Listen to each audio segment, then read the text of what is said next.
देश की राजधानी दिल्ली एक बार फिर एक और मर्डर केस से दहल गई है। इस मर्डर केस की कहानी भी श्रद्धा मर्डर केस की तरह ही है, जिसमें दोनों लड़का और लड़की लिव इन रिलेशन में थे।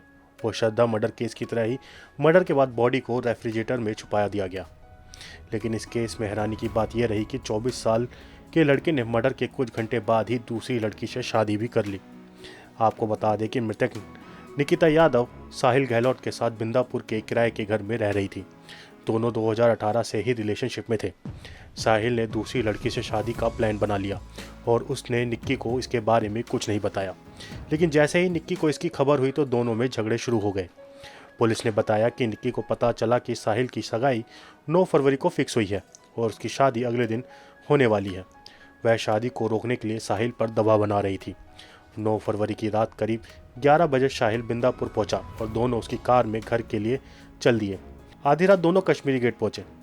जांच अधिकारियों ने आगे बताया कि साहिल ने हिमाचल प्रदेश घूमने जाने की बात कही और कहा कि उसकी शादी की बात झूठी है।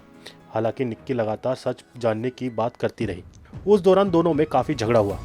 उसने कार में रखे डेटा केबल से निक्की का गला घोट दिया, जिसके बाद साहिल बॉडी को मित्राव गांव स्थित अपने ढाबे पर ले गया और उसे सिंगल डोर वाले ब्लू कलर के फ्रिज में बॉडी को डंप कर दिया। लेकिन साहिल उस वक्त फंस गया जब किसी ने पुलिस को निकिता के गायब होने की खबर दी और बताया कि उसको आखिरी बार साहिल के साथ देखा गया था। पुलिस ने साहिल के ढाबे के फ्रिज से निक्की की लाश को 10 फरवरी को ही बरामद कर ली थी। साहिल का ढाबा घर वाले घर से 700 मीटर की दूरी पर है। सूत्रों के मुताबिक शादी के बाद वह लाश को ठिकाने लगाने वाला था, लेकिन 14 फरवरी को वह पकड़ा गया। रिपोर्ट के मुताबिक निक्की के पिता सुनील की शनिवार से बेटी से बात नहीं हुई थी, तो उन्होंने बेटी की दोस्त को फ़ोन किया। उससे पता चला कि निक्की बिंदापुर वाले घर पर नहीं है। उनको पता चला कि उसको आखिरी बार साहिल के साथ देखा गया। सुनील ने एक दोस्त से साहिल का नंबर लिया। वह साहिल को फ़ोन करके 3 दिन तक बेटी के बारे में पूछते रहे। हर बार साहिल बहाने बनाता रहा। आखिर में उसने बताया कि वह छुट्टी मनाने देहरादून मसूरी गई है। साहिल ने यह भी कहा कि वह अपनी शादी में बिजी है। इसके बाद सुनील ने साहिल के पेरेंट्स से भी बात की। उन्होंने बताया साहिल बाहर गया है।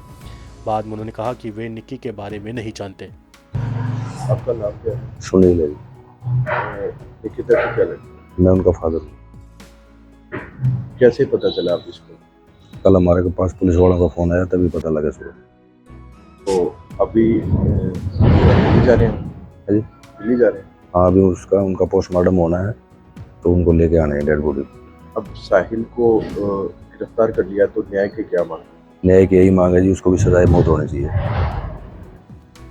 अंतिम संस्कार गाँव में? हाँ जी, गाँव में होगा। वहीं पुलिस ने हुंडई वर्ना भी सीज कर ली, जिसमें साहिल ने निक्की की हत्या भी की थी। पुलिस ने आज साहिल को कोर्ट में पेश किया। कोर्ट ने उसे 5 दिन की रिमांड पर भेज दिया है। वहीं निक्की का शव पोस्टमार्टम के लिए दीनदयाल उपाध्याय अस्पताल ले जाया गया है। वहीं इस वारदात के सामने आने के बाद मुख्यमंत्री अरविंद केजरीवाल ने कहा कि दिल्ली में अपराधियों को इस तरह से बेखौफ हो जाना चिंताजनक है। उन्होंने उपराज्यपाल वीके सिंह से दिल्ली की बहन बेटियों की सुरक्षा को गंभीरता से लेने का अनुरोध किया है। आप इस खबर के बारे में क्या सोचते हैं, हमें कमेंट सेक्शन में बताएं। साथ ही ब्रह्मास्त्र न्यूज़ को सब्सक्राइब और शेयर भी जरूर करें।